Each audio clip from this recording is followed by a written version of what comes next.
If I were the Prince of Darkness, I'd want to engulf the whole world in darkness, and I'd have a third of its real estate and 4/5 of its population, but I wouldn't be happy until I had seized the ripest apple on the tree.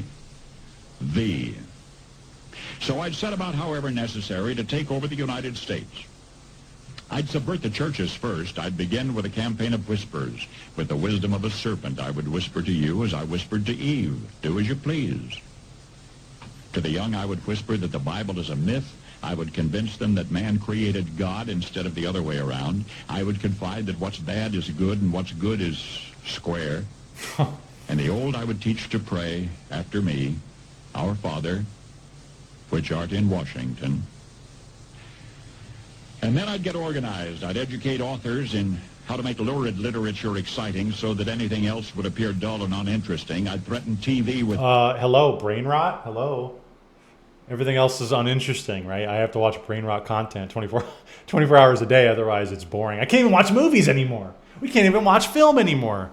Gen Z doesn't even watch regular 2-hour movies. Now we can't watch that. We have to watch brain rot TikTok content.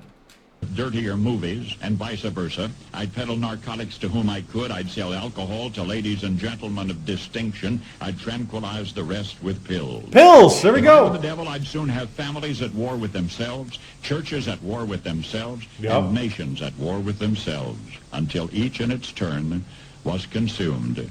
And with promises of higher ratings, I'd have mesmerizing media fanning the flames.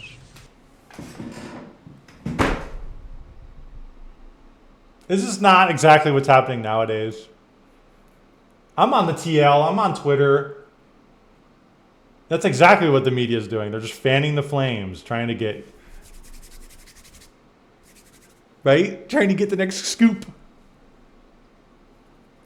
Paul Harvey was an American radio broadcaster for ABC News Radio. ABC. He was on He was on primetime regular news. This guy. Wow, how far we've come. Wow, we're so progressive. We've progressed so much. If I were the devil, I would encourage schools to refine young intellects, but neglect to discipline emotions. Just let those run wild until before... That is a big one. And the intellect stuff, I mean, clearly, I don't even know how much the Department of Education is really, refining those things. But the emotion thing is a big one.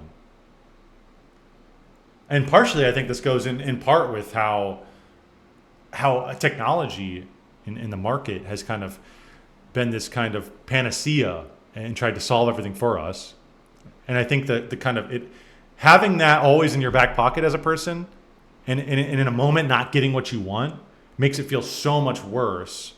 But also, like what he's saying is that we haven't put the time and effort into our youth in trying to teach them and how to actually cope with hardship and not getting what you want. Because so much of life is being able to cope with not getting what you want. That's so much of life. And I think that we've really, you see this a lot with people. And this is partially, I think, one of the reasons why school shootings and violence is such a thing, right? This kind of, these displays that we see on the media. Because people, they get bullied once. Maybe not once, but let's say a handful of times. And then they go, well, I'm just going to take a gun into school and that's that. That's that. It's like, dude, hardships and bullying, there's going to be enemies and foes out there. They're all around.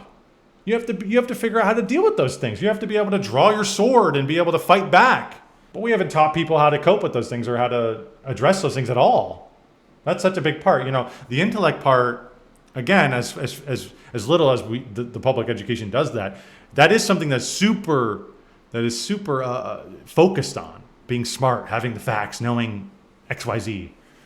But how do you employ those things? Can you tailor those things and actually utilize those things in a productive manner?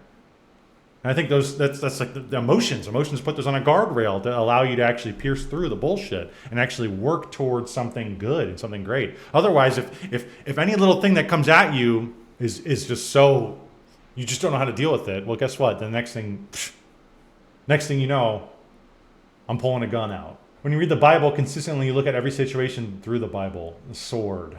Yeah. Before you knew it, you'd have to have drug-sniffing dogs and metal detectors at every schoolhouse door. That's what we Within have. a decade, I'd have prisons overflowing.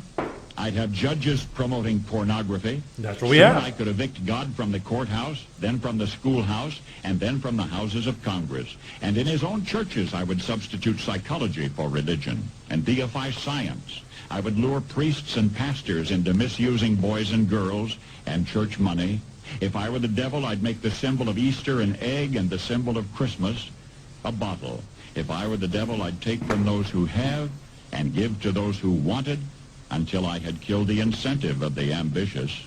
Dude! What'll you bet? I couldn't get whole states to promote gambling. Dude! Chat! This is America! This is 2025 America. This is from 1965. This dude was a fortune teller. He was a soothsayer. He could see the future. We just had a video on gambling last week. Dude. As the way to get rich. I would caution against extremes in hard work, in patriotism, in moral conduct. I would convince the young that marriage is old-fashioned, that swinging is more fun. Polyamory, hello? On TV is the way to be. And thus I could undress you in public, and I could lure you into bed with diseases for which there is no cure. In other words, if I were the devil, I'd just keep right on doing what he's doing.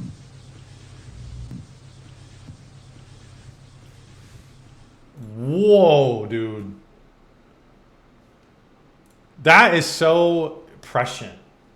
This guy, wow, this is so sad. He's describing today's world to a T. 59 years and this smacked us right in the face. When people say they don't believe in the devil, I always say the devil believes in you. Holy man. People need to listen to this once a year. Yeah. We should have this on broadcast in Times Square on the first day of the year.